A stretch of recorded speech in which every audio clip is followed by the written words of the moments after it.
Les difficultés auxquelles se heurtent les personnes en situation de handicap pour des soins adaptés sont multiples. D'abord, la connaissance du parcours à suivre pour accéder notamment à un médecin traitant, pour accéder aux urgences, pour accéder à des spécialistes. Non pas parce que ces professionnels ne souhaitent pas travailler avec ce public-là, mais en tout cas en termes de communication et d'accessibilité, on voit qu'il y a quand même des difficultés. Et donc, il faut des facilitateurs. En plus, les personnes en situation de handicap, pour certains, je dirais, ils n'ont pas vraiment conscience de la douleur. Donc, déjà, parler de soi, parler de sa difficulté, ressentir le symptôme, savoir qu'on a nécessairement besoin d'un médecin, c'est pas à la portée de tout le monde. Troisième problématique, c'est tous les outils mis en place, Doctolib. Donc Doctolib pour prendre un rendez-vous, c'est pas facile. Donc tous ces obstacles que rencontrent des personnes lambda, il faudrait les imaginer en plus des difficultés de communication liées à une déficience intellectuelle, à des troubles du comportement, pour que finalement ce parcours de soins soit accessible aux personnes en situation de handicap.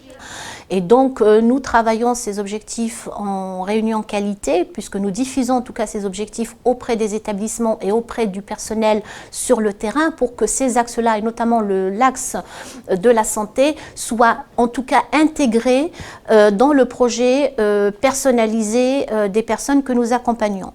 Et donc, nous travaillons à l'éducation à la santé dans des ateliers représentés par les personnes elles-mêmes et animés par des professionnels sensibilisés au parcours de soins pour effectivement travailler sur des représentations, en tout cas qui sont affichées par des personnes en situation de handicap elles-mêmes pour que les personnes accompagnées puissent s'identifier, comprendre le langage. Nous utilisons les bandes dessinées, nous utilisons le facile à lire et à comprendre, et nous partons aussi de séances vidéo pour vraiment des mises en situation concrètes. Si on ne parle pas le même langage, on ne peut pas aller vers la même direction.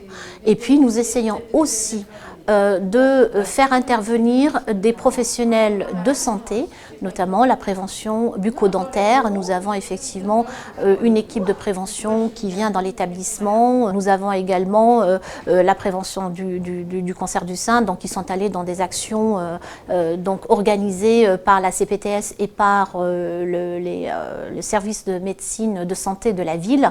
Et donc ils y participent concrètement.